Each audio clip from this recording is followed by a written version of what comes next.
Today we're talking about something fun, and that's fashion school, but what it doesn't teach you about working in the real fashion industry. So fashion school teaches you design and construction. It even touches on merchandising and production. But what it doesn't teach you is what happens when all of those pieces have to work together inside a real business that's driven by margins, deadlines, revenue, and big personalities.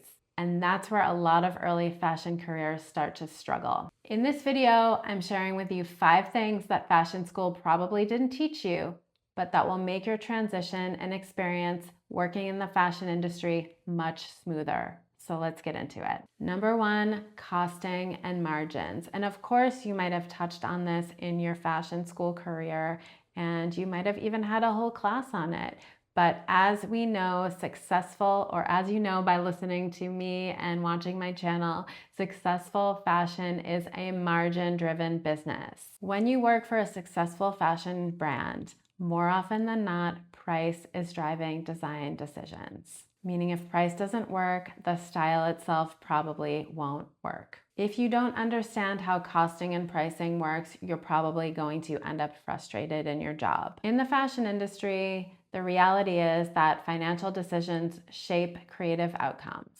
This is why it's so important to understand costing and pricing with a garment, how a garment is costed and its retail price, and how margin is calculated on that product. Basically, margin is the difference between what it costs to make a garment and what it sells for.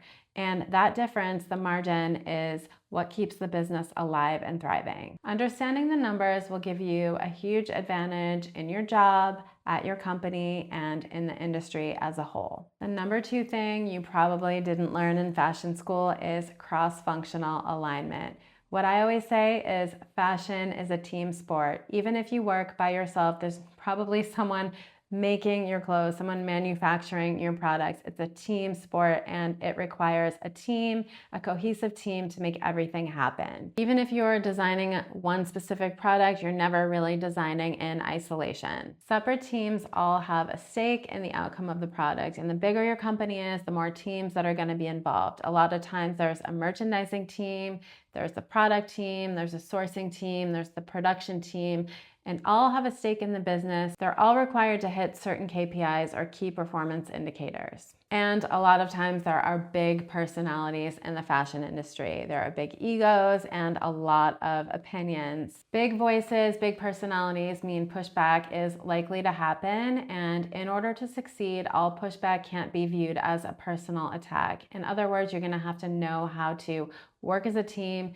take feedback, and not let every little comment or critique get under your skin. Communication with stakeholders in the company is crucial and can influence your success and your career path.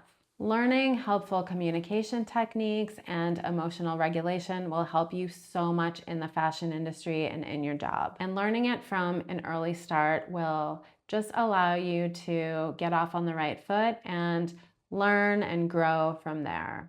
Believe me, this was one of my biggest lessons when I worked in the corporate fashion industry, and I worked there for over 15 years. I spent 8 years at one of the biggest retailers in the world, and I had to learn the hard way about emotional regulation. So believe me, the earlier you can harness this and learn it, the easier your career in the fashion industry is going to be. Number 3, real life production and scalability. Sewing is a skill. Scaling is a system. Fashion school teaches design, pattern making, and sewing. The real fashion industry runs on systems. The same person designing the style is not the same person making the pattern, and that's not the same person sewing the garment. Working in the real fashion industry, there are various players and stages of production, and this requires systems. And systems are just another reason why number 2, cross-functional alignment and team playing, is really critical in this industry, because you have to work across so many different divisions and departments, even within the production realm of fashion, let alone the business realm. So it's really important to understand scaling what you learn in school versus how it is in real life and real business. Number 4, fashion is a deadline-driven industry. In fashion, you are not waiting for inspiration, you're hitting deadlines. You can't wait until you're inspired to sketch something. Usually you have to pump out 20 sketches by the end of the week. That is just the reality of the industry, and the calendar is crucial. Delays cost money. Production timelines are just as important as good design and good product. Productivity, time management, and working within the timeline of the team are crucial skills to learn. In the real fashion industry, you're going to be working in a calendar that you have weekly deadlines to hit and most likely have to report into a work in progress every week with your team and show the team where you're at in your specific job function. So calendars are no joke in the real fashion industry, and these companies hold you to them. So you cannot wait till inspiration strikes. You have to create, and you are going to be timeline driven, and that's just the way it is.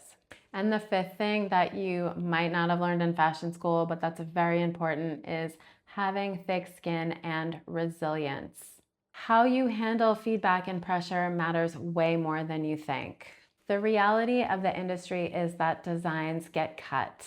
Feedback is based on business and it's not personal. Emotional regulation equals professional maturity. Talent will get you hired, but professionalism and resilience will help keep you in your role and will also get you promoted. It will also keep you happy and satisfied in your role. Knowing what to expect and having real expectations of working in the industry is going to help you so much in your role, especially if you're just out of school and starting your first position in the fashion industry. If you're in fashion school right now or have just recently graduated and maybe you're starting a new job or you're looking for a job in the industry, here are a few practical ways to bridge the gap and start working on these areas. Number 1, find an internship with a larger brand or retailer if possible. Even if you don't see yourself working for a large brand in the future, it's such good experience to get some corporate insight and see how it is to work in a more corporate environment, bigger business, especially in the beginning of your career.